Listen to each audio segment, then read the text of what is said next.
Hey everybody, I'm Nick at TheFOAT, and it is another episode of Behind the Ride, but this time it's going to be a little different because I am with a very special guest, and they are one of the leaders in our industry, specifically the Honda and Acura market. And I'm very happy to be here and talk to you, Nick. Cool. So let everybody know, for those who don't know, who you are and what you do. Well, my name is Doug McMillan, and unless you haven't already figured out, I've got an accent. I'm from the wonderful country of New Zealand, where the company of Hondata started.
Hondata is a company made by two New Zealanders who were enthusiastic enough. They raced Hondas, and our hobby was making Hondas go faster, and we just wanted to make our Hondas go faster.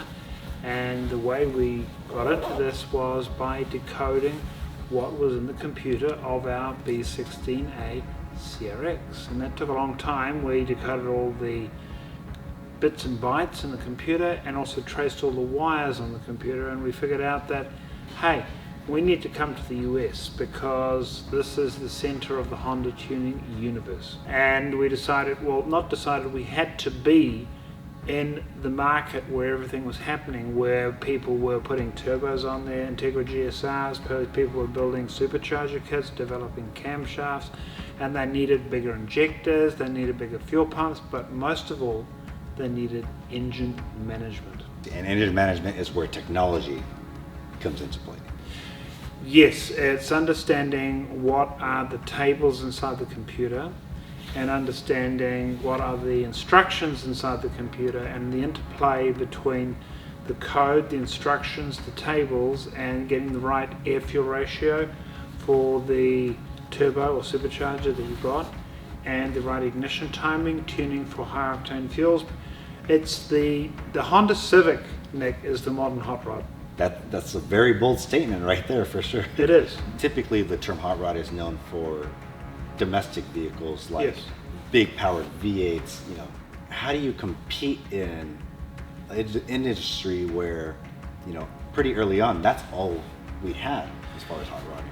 If you have the older generation hot rod, the last thing you want to do is take on a Honda Civic, because you never know what's under the hood. Or in better case, if there's a laptop in a Civic. Honda is known for building extremely good engines, and the metallurgy, the design, and what we saw when we arrived in the US, people were easily getting a 50% increase in performance on their Integra GSR without any hardware modifications, without any rods or pistons, and that showed us that the Honda engines were so well built and could sustain a large amount of power increase.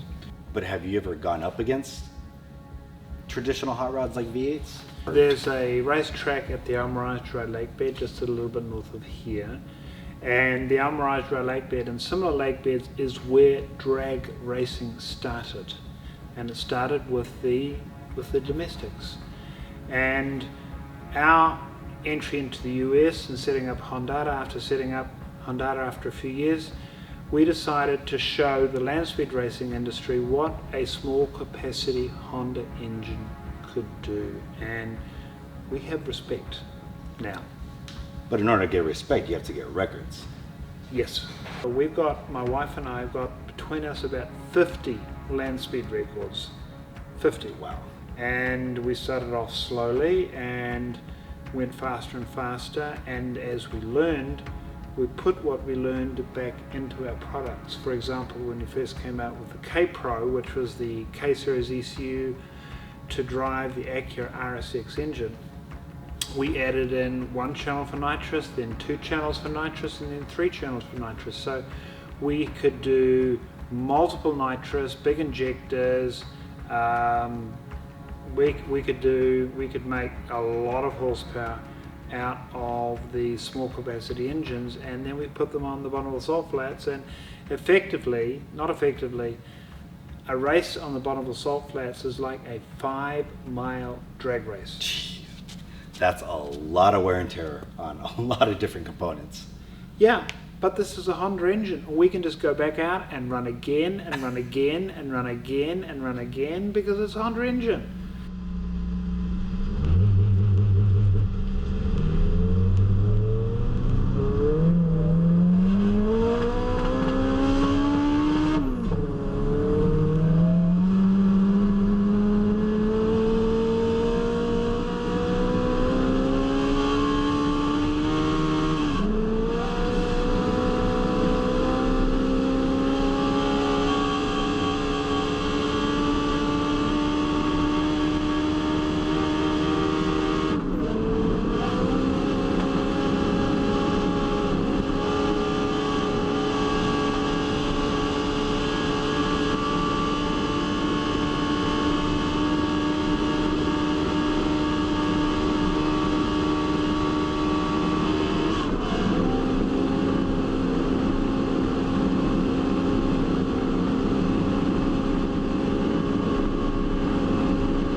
We use so little fuel compared to some of the big V8s there. Yeah. And some of the big V8s can't even run the full 5-mile length because they've run out of fuel. Oh wow. Whereas with a Honda, we just change the oil, change the filter, top it up a little bit, and they keep on running forever. So what's the fastest you or anybody on your team has gone in land speed racing? Personally, I've run 294 miles an hour, and that was in a Streamliner. A Streamliner sort of looks like an aircraft with its wings cut off, and that was run with a 2.1 litre K-Series engine, turbocharged, and the owner of the car drove it to 310 miles an hour. But this was not on the full power. It was only running around 750, 800 horsepower. Only. But the amazing thing about Honda engine, let me give an example. The crankshaft in this engine is a stock AP1 S2000 crankshaft, and we have dyno tested it up to 1300 horsepower, and that's a stock crankshaft. Wow. And that's not the only type of racing Hondata taken on. I know drag racing, you guys set some really high standards with that. Well, I am not the repository of knowledge for how fast we've gone, but I would have to say that probably most of the Hondas that are drag racing are running our product now, and they're running well under the 10s for the quarter miles. We've got some of our staff who road race, and the little fun story I'll share with you. Derek was driving in his 2-liter Honda Civic, his K-Series Honda Civic, and he set it up very well. Suspension, wheels, tires, handling, it was very, very good. He was up racing against some Vipers, and after they finished the circuit in which he came in front of all the Vipers and Porsches, the Viper owner came up to him and said, right, open the hood. I want to see your turbo. So Derek opened the hood and showed him a naturally aspirated engine. It was good power to weight. It's a well-engineered solution. So how has the evolution of technology helped your business succeed in our industry? Well, we've had to adapt. New engines have come out, new computers have come out, we've had to decode them. One of the fun things we've been learning about recently is flex fuel, but what Hondata is very dedicated to are green solutions, because you can have clean and green and fast. You don't need to pull your catalytic converter off. You can have a very quiet, very powerful engine, and it is absolutely clean, and we've done it. This right here, for example, it originally came with a 1.5 litre engine, battery and motor, and we have pulled out the engine and swapped in the turbo engine from a Civic Si.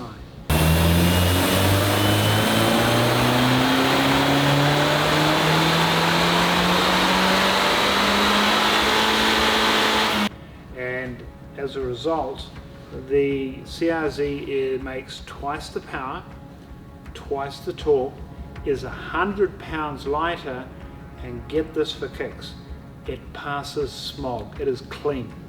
And it also passed a BAR, which is a Bureau of Automotive Repair. They have to check every engine swap that's done in California. So we've got clean right here. Well, so you have a certificate from BAR stating that this car with this swap is okay to drive. Absolutely, and for any year that I need to get smog testing done, the sticker that I got from BAR says that this engine is clean, and here is the engine that it's got in it, in this vehicle. So this is a hybrid still, but it's a different kind. It's got an engine swap rather than electric motor. For these newer Hondas and Acuras, what product does Hondata have that allows you to make more power? Well, we have something called the FlashPro, which is a device which connects between your laptop and the engine computer. And on the laptop there are a bunch of CARB approved emissions regulations, but if you're racing, if you're on doing drag racing or on the circuit, it can be tuned for much higher levels of power. Obviously it's easier said than done when it comes to putting a swap. Now, Yes. typically it's just a couple motor mounts, grab an engine from another platform, put it in your vehicle, but is that all expected when it comes to getting a certificate from BAR? Well, the first thing is it has to pass all of the emissions tests. It has to show all the readiness codes. Yes, you're correct. Engine mounts are available for this to put in this chassis, but the thing that took the longest was getting the wiring correct and connecting everything from the Civic Si engine computer and the wiring into the CRZ. So we've got the rev counter working, we've got the speedometer working, we've got all the engine check lights and everything working. So there was a bit of wiring in order to do this, but the physical getting it in here and mounted, that was pretty straightforward. Yeah, what would you say to somebody just starting, and not just for the enthusiast who wants to race, but maybe an enthusiast who wants to pack up their things, travel across the world, and start a new business in this industry? What I would say to the people just getting started, don't be put off. Follow your dreams, okay? This is why I'm here. And I'm a very lucky person. I don't have a job. I have a hobby. Nice. And this is my hobby, and I do this all day and every day. It's so much fun. I definitely want to see the more things you guys produce, especially with the newer platform. Well, let me describe what we are about to do. We have taken flex fuel and we've developed computer software and tuning so that the flex fuel addition to your modern Honda will allow you not only to make more power, because flex fuel is very high octane, but our intent, and we'll probably get that very soon, is to pass emissions. And that is a challenge. It's involved a lot of work, a lot of time, a lot of money, but we're doing it because it is the right thing to do, because we all like clean air. Does the future with EV and everything going green concern you guys at all? Actually, no, it doesn't, because our business, 15 to 20% of our business is customers putting a 30-year-old engine into a 30-year-old car. This is the B-swap. So what we have invented with this here is the L-swap. The L15 engine, the 1.5 turbo engine, is found in thousands of junkyard CRVs, Civics and Accords, and we've developed the technology and the how-to guide to swap this L15 engine into anything. You could swap it into your Miata, you could swap it into your 93 Civic, you could swap it into a Toyota Corolla. So, and as we've shown by this, you can do it cleanly and pass emissions. That's very, very cool. You know, I think what we see unfolding here is the future for the next generation. Yes. You're not really speaking on what's been done, and the enthusiasts have the B series or K series swap. I truly see that this is the stepping stone for the next generation, who right now they probably don't even have a license. And, and by the time this thing kicks off, they'll have their license, they'll have the how-to, knowledge, etc. Look, we are selling to the children of the people who bought our stuff 23 years ago. And you're quite correct, the children who are growing up with the enthusiasts now will go, what can I do in 15 years, 20 years time? That is exciting, and guys, we've done it. Here is something that as a hot rodder you can do.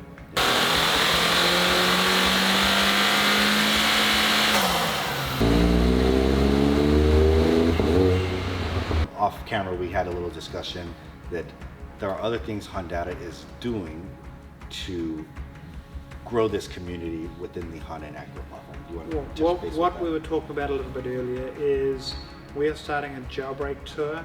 The Civic Type R and Integra Type S ECUs are locked. Hondata is putting together a traveling roadshow to travel to cities around the US for people to come and visit us to jailbreak and unlock their ECUs so they can be made programmable, but also to talk to the grassroots enthusiasts who are driving these vehicles. We meet with them, we talk with them, they can talk to the manufacturers, but not only talk to the manufacturers, talk to enthusiasts, people just like them, who started off just like them, and if they have enough enthusiasm like we did, they can do the same sort of things we've done. Yep. And this tour is going to be happening starting January of 2024. It will be starting January 2024. We're just putting together the itinerary at the moment. And once the schedule and everything is made, you guys are going to be using the FlashPro for ticketing and registration, right? Of course we're going to be using the TheFOAT. They're very, very well organized, and they give us all the information that we need to determine who's coming, when they're coming, so that we just have, again, good data. Yes. We definitely look forward to seeing how many cities you guys travel to, because I definitely saw from the past, you guys are everywhere. We are, and people think of us as a huge company, but we're not actually that huge. We're just full of enthusiasts, and most people here own at least 2 or 3 Hondas. Well, I look forward to seeing what you guys do for next year. I want to thank you for taking the time out of your busy schedule and showing us all the new innovative parts you guys are making. Thank you, Nick, and I look forward to the jailbreak tour, and also thank you for the opportunity to discuss some of our future plans with you. Thank you, Doug, and thank you all for watching. Be sure to follow and subscribe, and we'll see you guys at the next event. Thank you.